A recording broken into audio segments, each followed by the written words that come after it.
ঢাকা খুলনা আর ঢাকা বরিশাল মহাসড়ক অবরোধ করেছে। দর্শক দেখতে পাচ্ছেন ছাত্রলীগ কর্মীরা রাজপথে নেমে তুলপাড় পরিস্থিতি করতেছে এবং তারা কিন্তু অবরোধ করে বিভিন্ন রাজপথে আপনারা দেখতে পারবেন যে এদিকে আজ দুপুরে লক্ষ লক্ষ ছাত্রলীগ কর্মী রাজপথে নামে দেশের বিভিন্ন স্থানে অবরোধ করে ভয়ঙ্কর পরিস্থিতি করে। দেশবাসী এই নিয়ে আতঙ্কে আছে এই নতুন পরিস্থিতি দেখে। এই নতুন তত্ত্বাবধায়ক সরকার আসার পর প্রথম যে কাজটি হবে সেই কাজটি হবে সকল দলের রাজনৈতিক কর্মকাণ্ডের উপর থেকে নিষেধাজ্ঞা প্রত্যাহার করা হবে এবং এই নিষেধাজ্ঞা প্রত্যাহার করার পর বাংলাদেশ আওয়ামী লীগ মাঠে নামবে এবং তারাও নির্বাচনে অংশগ্রহণ করবে। ডক্টর ইউনূসও একদিন পূর্বের সরকারের ন্যায় পালায়ে যেতে বাধ্য হবে।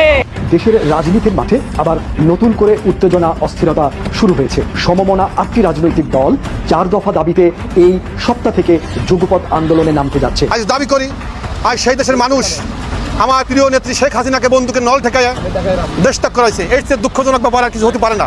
সেই দেশে কিছু কুচক্রী মহল, রাজাকার, আমেরিকা দালালরা আজ তারা আজ আমার নেত্রীকে তাকে ষড়যন্ত্র করে আজ দেশ থেকে বাধ্য করাইছে। ভাদ্র মাসে কুকুর পাগল হয়ে যায়। এই মুহূর্তে বিএনপি যে মাইন্ড কার্ড চিপায় পড়ে গিয়েছে, অর্থাৎ বিএনপির বর্তমানে ভাদ্র মাস চলে। বাংলাদেশ অস্থির সময় পার করছে, নানাভাবে অস্থিরতা দৃশ্যমান। দেশটা এখন আর প্রজাতন্ত্রের মধ্যে সীমাবদ্ধ নাই, এটা এখন মব ভায়োলেন্সে অর্থাৎ সন্ত্রাসী কর্মকাণ্ডের দ্বারা নিয়ন্ত্রিত একটি রাষ্ট্রে পরিণত হয়েছে।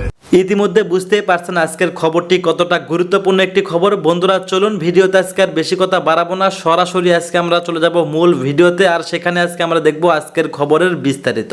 রাজনৈতিক কর্মকাণ্ড স্থগিত থাকা আওয়ামী লীগের নেতাকর্মীরা গত কয়েক মাস ধরে আবারও রাজপথ দখলের পায়তারা করছে। সে ধারাবাহিকতায় শনিবার বেলা 3:30টার দিকে বেতার ভবনের সামনে থেকে আগারগাঁও মেট্রো স্টেশন পর্যন্ত বিক্ষোভ করে দলটির নেতাকর্মীরা।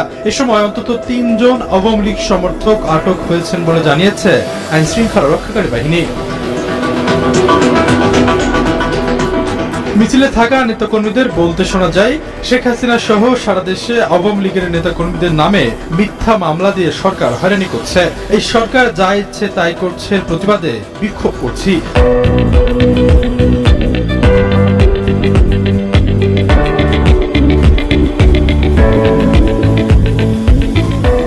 প্রত্যক্ষদর্শীরা জানান, বেতার ভবনের সামনে থেকে জড়ো হয়ে কয়েকশো লোক স্লোগান দিতে দিতে আগারগাঁও মেট্রো স্টেশনের দিকে চলে যায়। সরকার বিরোধী আন্দোলনে ক্ষমতা হারিয়ে 2024 সালের 5 আগস্ট দেশ ছেড়ে ভারতে চলে যান আওয়ামী লীগ সভানেত্রী শেখ হাসিনা। 3 দিন পর 8 আগস্ট গঠন করা হয় অন্তর্বর্তী সরকার। এরপর একে একে গ্রেপ্তার হতে থাকেন আওয়ামী লীগের মন্ত্রী, প্রতিমন্ত্রী সহ শীর্ষ পর্যায়ের নেতা ও প্রভাবশালী সংসদ সদস্যরা। আওয়ামী লীগের সঙ্গে জোটে থাকা অন্য দলগুলোর কয়েকজন নেতাকেও গ্রেপ্তার করা হয়। আওয়ামী লীগের জ্যেষ্ঠ নেতাদের অধিকাংশ রয়েছে আত্মগোপনে, ফলে নিয়মিত রাজনৈতিক কর্মসূচিতেও তারা নেই। আন্দোলন দমাতে শত শত মানুষকে হত্যার মতো মানবতা বিরোধী অপরাধের অভিযোগে শেখ হাসিনা সহ আওয়ামী লীগ নেতাদের বিচারের উদ্যোগ নিয়েছে অন্তর্বর্তী সরকার। আর সেই বিচার শেষ না হওয়া পর্যন্ত দলটির সব ধরনের কার্যক্রমে নিষেধাজ্ঞা আরোপ করা হয়েছে। তবে মাঝে মধ্যে ঢাকা সহ সারা দেশের বিভিন্ন স্থানে আওয়ামী লীগের কর্মীদের ঝটিকা মিছিলের খবর পাওয়া যায়। কখনো কখনো মিছিল থেকে ধরপাকড় করা হয়। এর আগে রাজধানীতে আওয়ামী লীগের নেতাকর্মীরা সবশেষ মিছিল করেন শুক্রবার। সেদিন বাংলা মোটরে কয়েকশো নেতাকর্মী মিছিল নিয়ে ইন্টারকন্টিনেন্টালের হোটেলের দিকে যায়। তারও আগে গত 31 আগস্ট ধানমন্ডির 27 নম্বর রোডের রাফা প্লাজার সংলগ্ন সড়ক থেকে শঙ্করের বাংলাদেশ আই হসপিটালের সামনে সড়ক পর্যন্ত মিছিল করতে দেখা যায় তাদের। এছাড়া 5 আগস্ট তারা মিছিল করেন তেজগাঁও নবিস্কো এলাকায় ঢাকা মহানগর উত্তর আওয়ামী লীগের ব্যানারে। এরও সপ্তাহখানেক আগে গুলিস্তানের বাইতুল মোকরের মসজিদের দক্ষিণ গেইটে আওয়ামী লীগের নেতাকর্মীদের। গ্রাম বাংলায় একটা প্রচলিত প্রবাদ আছে, ভাদ্র মাসে কুকুর পাগল হয়ে যায়। বর্তমান প্রেক্ষাপটে দাঁড়িয়ে বাংলাদেশে রাজনৈতিক যে পরিস্থিতি, সেই পরিস্থিতির মধ্যে দাঁড়িয়ে আমার এখন মনে হচ্ছে এই মুহূর্তে বিএনপি যে মাইন্ড কার্ড চিপায় পড়ে গিয়েছে, অর্থাৎ বিএনপির বর্তমানে ভাদ্র মাস চলে, অর্থাৎ ভাদ্র মাসে বিএনপি পাগল কুকুরের মতো মানে তেড়ে ফুরে যাচ্ছে এদিক সেদিক, কে কি করতেছে, কে কাকে কি বলতেছে। টক শোতে অনেকের মাথা নষ্ট হয়ে গেছে, অনেকে বিভিন্ন ধরনের কথা বলছে, মানে একটা জগা খিচুড়ি অবস্থা। দুদিন আগে সালাউদ্দিন আহমেদ শিবিরকে শুভেচ্ছা জানিয়েছেন, মির্জা আব্বাস বলেছে ছাত্রলীগ ডাকসুতে ভোট দিয়ে শিবিরকে জয়যুক্ত করেছে। আজকে বিএনপির নেত্রী নীলুফার চৌধুরী মনি, অনেক জনপ্রিয় টকশো বিশ্লেষক রুমিন ফারহানার পর তিনি চমৎকার কথা বলেন। আমি অনেক সময় তার কথাগুলো শুনতাম, যৌক্তিক কথা বলেন, মুক্তিযুদ্ধপন্থী একজন মানুষ।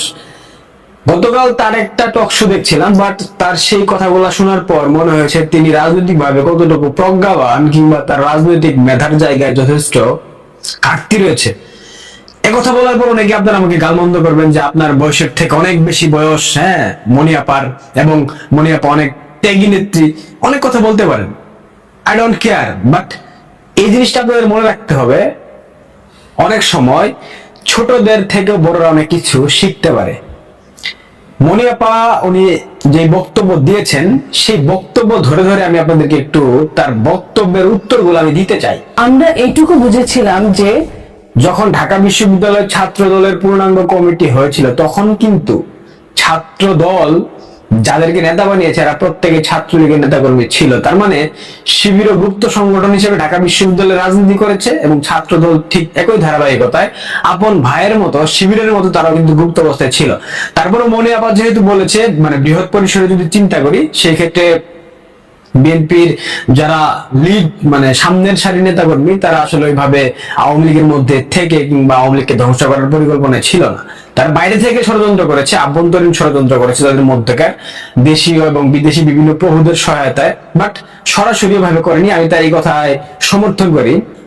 ডাকসু নির্বাচনে আওয়ামী লীগ ভোট দিয়েছে, অর্থাৎ ঢাকা বিশ্ববিদ্যালয়ে যারা আওয়ামী লীগের কর্মী সমর্থক কিংবা ছাত্রলীগের নেতা কর্মী আছে নাই তো, কারণ প্রত্যেককেই তো তাদেরকে বহিষ্কার করা হয়েছে, অনেকে ঢুকতে পারছে না, অনেকে জেল খাটতেছে।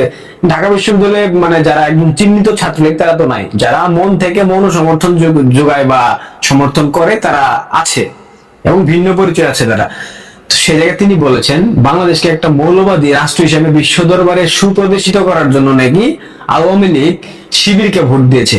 মনিয়াপাকে ওনাকে একটা কথা বলতে হয়, এই যে 49 বছর সংসার করলেন জামাতের সাথে, জামাত আপনাদের স্বামী কিংবা আপনারা জামাতের স্ত্রী যেমনটাই হোক না কেন, ছাত্র দল এবং ছাত্র শিবির আপন মায়ের পেটের ভাই, যেটা ব্যারিস্টার রুমিন ফারহানাও বলেছে এবং আপনাদের নেতা তারেক রহমান একাধিকবার বলেছে। তাহলে এখন কোন লজ্জায় মনিয়াপা আপনারা বলতে চাচ্ছেন যে আওয়ামী লীগ দেশটাকে মৌলবাদী রাষ্ট্রে পরিণত করার জন্য সেই অভিপ্রায় থেকে ছাত্র শিবিরকে ভোট দিয়েছে? আপনারা বিএনপি, ছাত্র দল, আপনারা শিবির জামাতের সাথে সংসার করলেন, আপনারা গাদা গাদা বাচ্চা পয়দা করলেন, আপনারা সেই জুলাই আগস্টের মেয়েটিগুলা যেই জঙ্গি হামলা। 4টি দাবিতে যুগপৎ কর্মসূচিতে যাচ্ছে জামাত, এনসিপি সহ 8 দল। আমার কাছে মনে হলো যে এটা আসলে সরকারকে বিব্রত করবে না, বিব্রত করবে বিএনপিকে। বিএনপিকে বিব্রত করাটাই বড় কথা না, ফ্যাসিবাদ বিরোধী যেই বড় একটা রাজনৈতিক ঐক্য গড়ে উঠেছিল 1 বছর আগে, সেই ঐক্যে একটা ভাঙন দেখা গেল। এটা যদি নির্বাচনটা শিডিউল হবার পর নির্বাচনী মেরুকরণ হতো অন্য একটা বিষয়। এখনো সেটা ডিসেম্বর বাকি আছে, এখনো সেপ্টেম্বর, অক্টোবর, নভেম্বর, 3 মাস। এই 3 মাস আগে, অর্থাৎ 3 মাস আগে এখনই যদি এরকম একটি সমঝোতা প্রতিষ্ঠিত করা হয় তাহলে কি হবে? এর পাল্টা বিপরীতে বিএনপিও তখন আরেকটা জোট করবে, তার ভাঙন কিন্তু দেখা দিল। এটা নির্বাচনী ঐক্য না, এটা এমন না বিষয়টা যে বিএনপি ক্ষমতায় আছে বা জামাত ক্ষমতা আছে সুতরাং ক্ষমতার বাইরের রাজনৈতিক দলগুলো একটা ঐক্য করলো, আন্দোলন করলো দাবি আদায়ের জন্য, আর ক্ষমতাসীনরা তার একটা তো জোট থাকলো। বিষয়টা কিন্তু তেমন থাকছে না।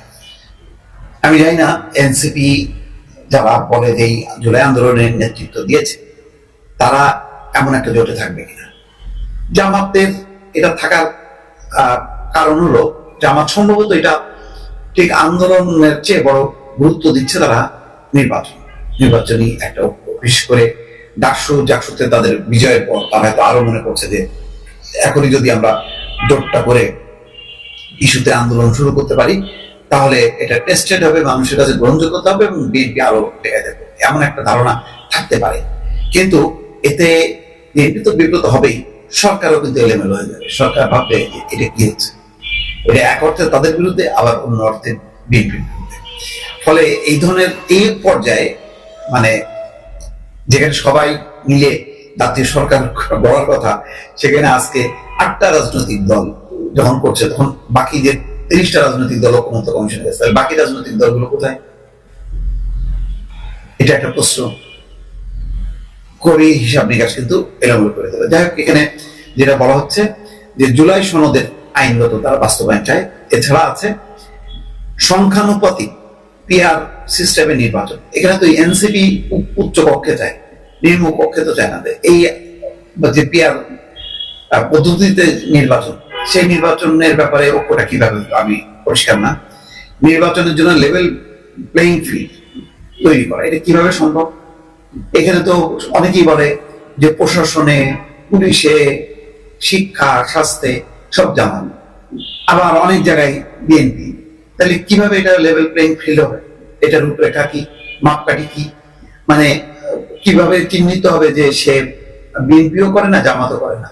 তো বিএনপি জামাত না করলে সে আবার আওয়ামী লীগের দোষর হবে। এটা খুব একটা জটিল হিসাব নিকাশ। আমি জানি না এটার মানে স্পেসিফিক এটা কিভাবে চিহ্নিত হবে, লেভেল প্লেইং ফিল্ড কিভাবে তৈরি হবে, তার রূপরেখাটাও মানে তারা দিলে ভালো। বলছে ফ্যাসিবাদের দোষর হিসাবে জাতীয় পার্টি সহ 14 দলের কার্যক্রম নিষিদ্ধ করা।